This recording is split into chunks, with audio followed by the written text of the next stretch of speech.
السلام عليكم. انظروا إلى هذا الشحروري، نقض غزله سبحان الله بنفسه بدون أن يشعر، لأنه نسي ما قال في الأول.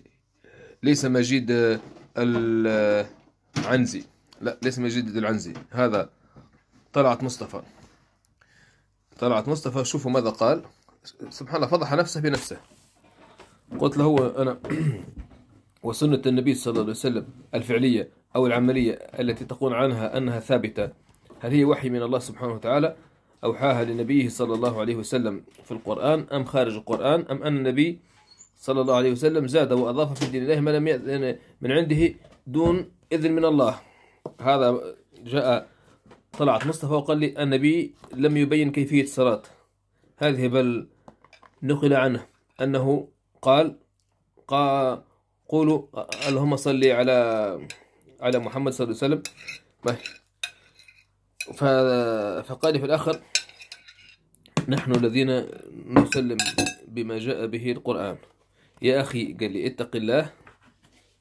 اتقى هي لما حالة اتقي يعني بدون ياء التأنيث، لكن هو يكتبها اتقى الله. فالرسول عليه الصلاة فالرسول عليه الصلاة والسلام الكريم هو لا يصلي عليه، أرسله الله للناس مبشرا ونذيرا ومبلغا للرسالة فقط، وليس مكملا لكلام الله. شفت هنا ماذا قال؟ مبلغا للرسالة فقط. وعندما تكلمت معه ماذا قال لي في الآخر؟ شوفوا قال لي هنا ماذا قال لي في الآخر.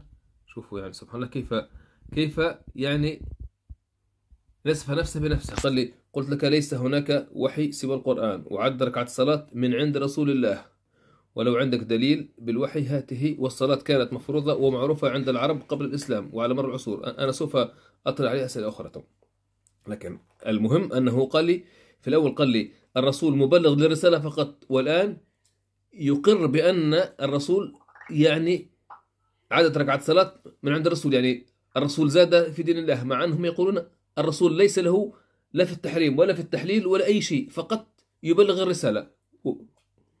وهنا قال أن عدد ركعة الصلاة من عند الرسول وليست وحي من الله، فكيف يزيد النبي عليه الصلاة والسلام في دين الله؟ هذا ما لم أفهمه.